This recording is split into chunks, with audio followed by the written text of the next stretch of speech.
My name is Nova Calder, and I am 31 years old and I live in Greyhaven Point, New England, a town where the harbor fogs over the mornings like a soft secret, and the lighthouse keeps its watch over dreamers and liars alike. And I work at a small harbor cafe called the Lantern, where the smell of coffee and salt air blends with the sound of seagulls and people who tell you everything you want to hear when you ask the wrong questions.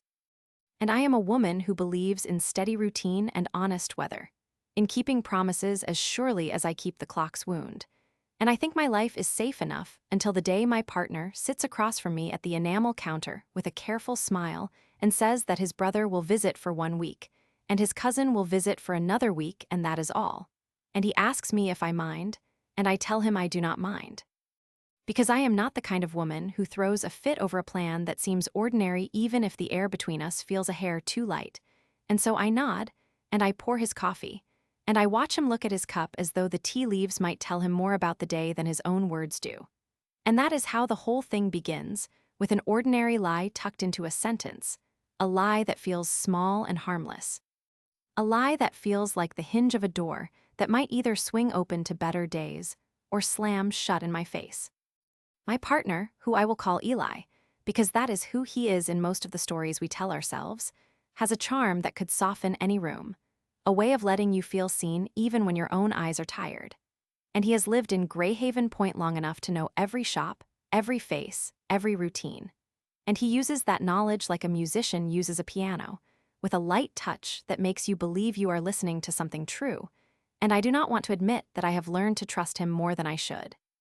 Because trust is a harbor too easy to sail into with a tailwind, and I am not immune to the scent of misdirection clinging to his jackets, the small pauses that grow into long silences, the way his eyes dart to the door whenever a car comes by, as if he expects someone he does not want to see, and I notice all these things even though I tell myself I am being foolish.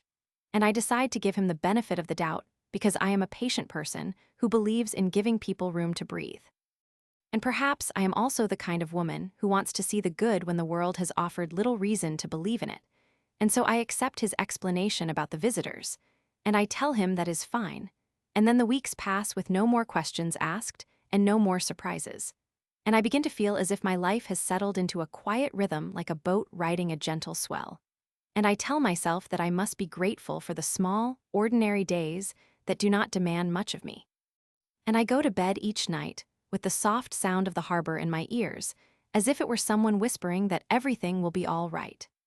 And then the rumors start to sharpen on the salt wind, like a line of chalk drawn along the edge of a board, because the man I thought belonged to me is suddenly a magician whose tricks rely on someone else. And a neighbor who has never looked twice in our direction becomes a map of the hidden routes I should have saw from the start. And I decide to test the current a little.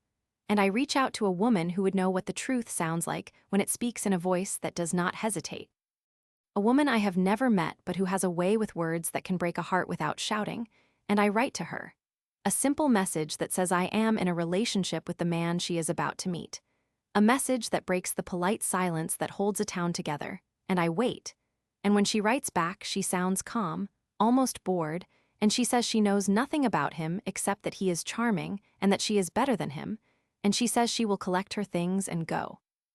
And I feel a sharp sting in my chest, as if the sea itself had slapped the rocks with a sudden wind, because this is no longer a story of two people and a weeks-long deception. This is a tangle of lives that will cross borders and might end up on the wrong side of the law. And the woman who writes to me, whose name I do not know yet at that moment, tells me something that feels like a small, cold revelation, that she is not moving away for a simple visit, that she plans to move with him to America, that she has never been in a real relationship before, and that she believes she has earned a chance at a new life because she believes the dream of an American green card, and she speaks of me as a threat, but she speaks more plainly about what she wants from him, which is not only a relationship, but a ticket out of where she has lived, a chance to rewrite her own life, even if it means rewriting mine too. And in that moment, I realize that the line between love and leverage has dissolved into a single thread. And I am suddenly forced to see that the man I thought I knew has kept a secret that is much larger than I imagined. And I am no longer listening for the sound of the harbor, but for the sound of the door closing behind someone who has decided that the world outside their own needs is more important than the world inside our shared life. Act 2 begins not with a triumph but with a fall, and I fall hard because I want to believe there is still time to save what we have. I want to believe that a simple talk will clarify the misdirections. But the more I push, the more the ground shifts beneath me, and the more I try to hold on to a future I imagined, the more it slips away, and the truth reveals itself not in a single dramatic confession, but in a series of small, sharp moments that collect like stones in a pocket until they weigh me down with the memory of what I am losing. And the first cut is the morning I open my phone and find messages from the other woman. A woman I never imagined would walk out of the same life with him and into the same country that has always promised someone like her a chance at happiness, if only she can overlook the cost to the people who stayed behind. And her words are not angry at me, but at the world. And she tells me that she is leaving, that she will pack her life into bags and take a flight that will land in a place that does not know her but will pretend to welcome her. And I feel a panic rise in my throat, because I realize that this is not a romantic test of whether our devotion can survive a trial. This is a planned exit route for both of them, a move that is meant to erase the boundaries I thought kept us honest. And the thought of losing him to someone who sees him as a doorway to something larger makes me want to fight. And so I fight, as best as I know how, by gathering evidence, by setting small traps of truth, by pressing him in moments when he cannot pretend. And those moments come when we are alone in the kitchen with the clock ticking and the kettle singing its white noise. And I ask him directly which version of the truth he prefers. And he answers with a half smile that glints like a knife blade, and then the smile fades. And in the silence that follows, I see his eyes drift toward the door as if he expects someone to walk in to validate the lie. And each question I ask seems to drive a longer distance between us. And the more I push, the more he tries to placate me with promises that feel hollow.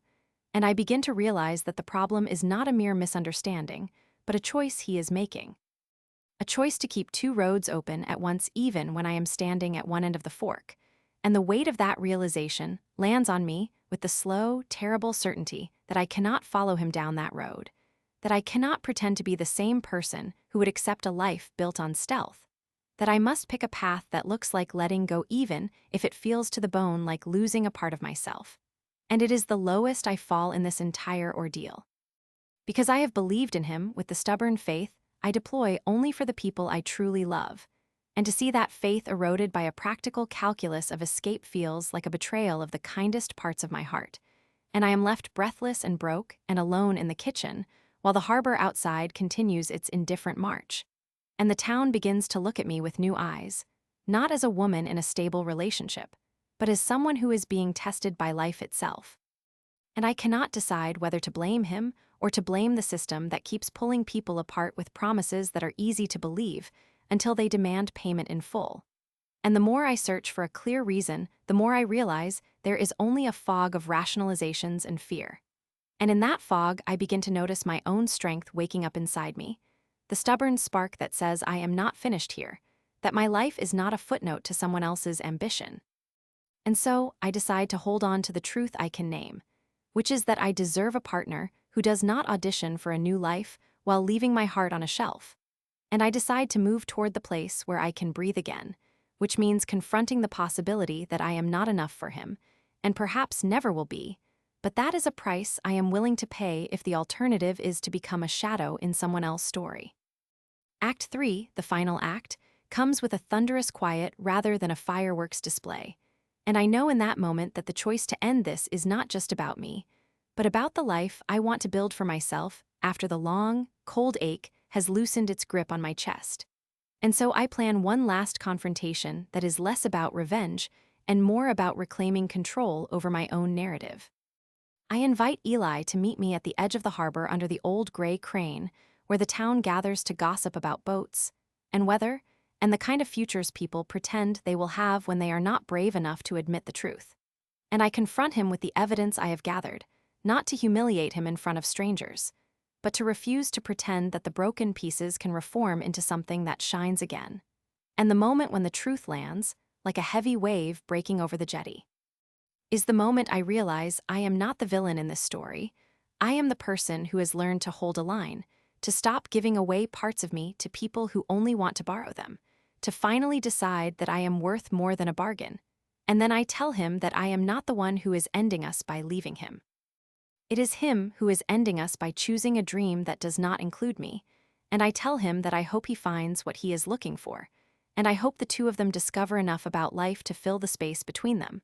But I also tell him that I will not be there to measure the distance anymore, that I will not be the map he uses when he is lost, and I walk away as the wind picks up, and the harbor begins to roar with the kind of sound that is both a goodbye and a vow to begin again. And in the days that follow, I do not rush into another romance. I do not pretend to be fine with the pain I carry. I simply start to tell the truth to myself about what I deserve, which is honesty, care, and a life that does not rely on someone else's departure to define who I am. And the town notices the change, not with a dramatic celebration, but with the quiet respect that comes when a person chooses to heal in public.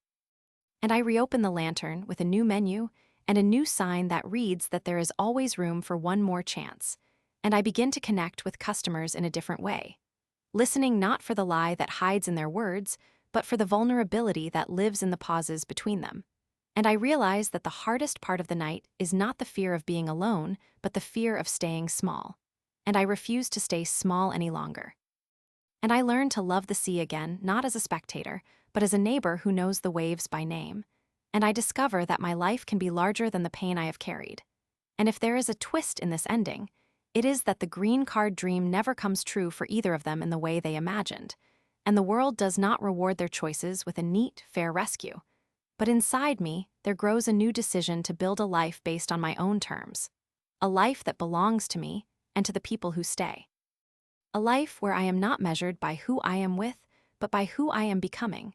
And if the final scene feels like a resolution, it is merely the beginning of a longer story where revenge is not about making others suffer, but about teaching myself to demand the respect I deserve.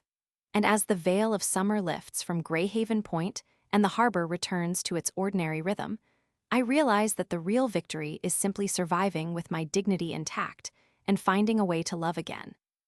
This time with a clearer map, this time with a truer compass, and this time I am my own North Star.